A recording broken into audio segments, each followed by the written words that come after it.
চাওক, আমি আশা কৰা নাছিলোঁ যে প্ৰদ্যুৎ বৰদলৈ ডাঙৰীয়াৰ নিচিনা এজন সাংসদ, য'ত সংখ্যালঘু অধ্যুষিত অঞ্চলৰ পৰা তেওঁ সাংসদ হৈছে। মাৰ্ঘেৰিটাৰ পৰা কিন্তু তেওঁ আহিছে। মাৰ্ঘেৰিটাৰ পৰা অহাৰ পিছত তেওঁক কিন্তু আমাৰ সংখ্যালঘু ৰাইজে আকোৱালি লৈ সাংসদ বনাইছে। আৰু সেই সাংসদগৰাকীয়ে যেতিয়া 1 কোটি সংখ্যালঘু জনগণৰ এটা ছাত্ৰ সংগঠনৰ প্ৰাক্তন সভাপতি, জাষ্ট মই এৰিছোঁহে, আৰু মই এটা দিন সংগঠন কৰা নাই, প্ৰায় 20 বছৰ মই দায়িত্বত আছিলোঁ। যদি 20 বছৰ দায়িত্বত থকা এজন প্ৰাক্তন সভাপতিক তেওঁ চিনি ভদ্ৰলোকজনক মই চিনি নাপাওঁ, এই শব্দটো কোৱাটো অতিকে দুৰ্ভাগ্যজনক। কাৰণ তেওঁ এজন পলিটিচিয়ান, তেওঁ প্ৰতিটো জাতি জনগোষ্ঠীৰ মানুহক চিনিব লাগিব, প্ৰতিটো জাতি জনগোষ্ঠীৰ ছাত্ৰ সংগঠনক চিনিব লাগিব, নেতৃত্বক চিনিব লাগিব। কিন্তু আচলতে এই কথাটো মোক তুচ্ছ তাচ্ছিল্য কৰা যেন মোৰ অনুভৱ হৈছে, যেন মোক এনেকৈ মানে এভইড কৰা হৈছে, যেন মানে মই মানুহ নহয়।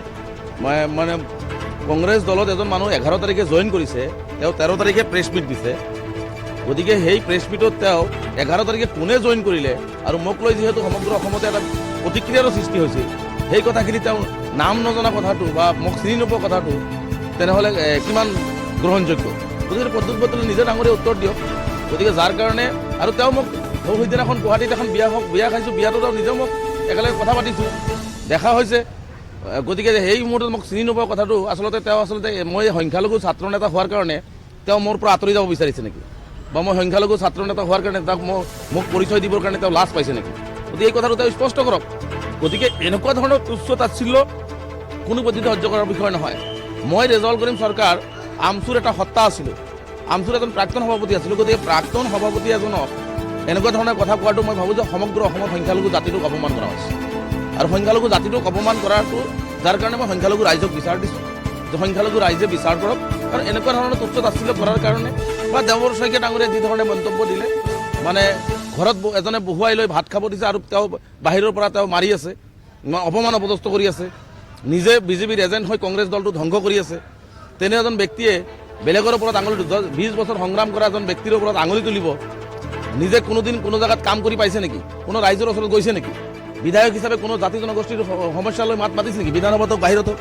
গতিকে এই যে কথা বাৰ্তাবিলাক তেওঁলোকে প্ৰথম দিন ক'লে, দ্বিতীয় দিন ক'লে, তৃতীয় দিন যিটো আৰম্ভ কৰিলে এজন মানুহৰ ওপৰত, এজন মানুহ ৰাজনৈতিকভাৱে যোগদান কৰিছে, এটা তেওঁলোকৰ পৰিয়ালত সোমাইছে, আৰু সেই পৰিয়ালটোক যি ধৰণে মোক মানসিকভাৱে অত্যাচাৰ কৰা হ'ল, যি ধৰণে মোক আক্ৰমণ কৰা হ'ল, যি ধৰণে মোক বিভিন্ন এজেণ্ট সজাবৰ কাৰণে চেষ্টা কৰা হ'ল, নিজে সেইবিলাক এজেণ্টত কাম কৰি।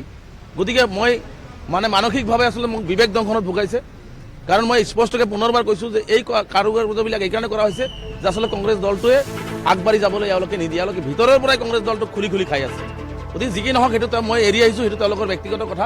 কিন্তু মই এটা কথা প্ৰদ্যুৎ বৰদলৈ ডাঙৰীয়া আৰু দেৱৰ শইকীয়া ডাঙৰীয়াক এটা কথা স্পষ্টকৈ ক'ব বিচাৰিছোঁ, মই মেৰুদণ্ডহীন নহয়, মই মেৰুদণ্ডহীন জাতিৰ পৰা অহা নাই। মই মেৰুদণ্ড পোনকৈ জীয়াই থাকোঁ আৰু মোৰ জাতিটোও মেৰুদণ্ড পোনকৈ জীয়াই আছে।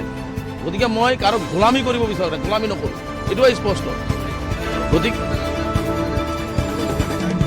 না প্ৰদ্যুৎ দেৱৰ শইকীয়া চাব, আপুনি বিধায়ক হোৱাৰ পিছৰ পৰা তেওঁ সমষ্টিৰ নাজিৰাবাসী ৰাইজৰ কোনো খবৰ নাৰাখে।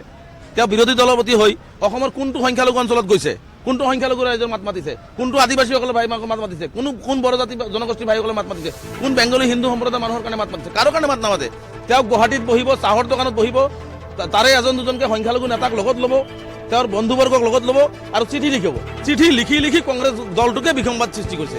এওঁ এজন চিঠি লিখা মানে বিধায়ক, গতিকে চিঠি লিখি তেওঁৰ দলটোক শেষ কৰি পেলাইছে। গতিকে চিঠি লিখা বিধায়কে আৰু মোৰ কামৰ ওপৰত প্ৰশ্ন উত্থাপন কৰে, মোৰ এই অৱদান কি আছে, মোৰ অৱদান কি আছে নাছে এইটো সংখ্যালঘু ৰাইজে বিবেচনা কৰিব, অসমৰ ৰাইজে বিবেচনা কৰিব। কিন্তু তেওঁৰ অৱদান কি আছে অসমৰ কাৰণে, তেওঁৰ নাজিৰাবাসী ৰাইজৰ বাবে 5টা অৱদান দেখুৱাই দিয়ক না।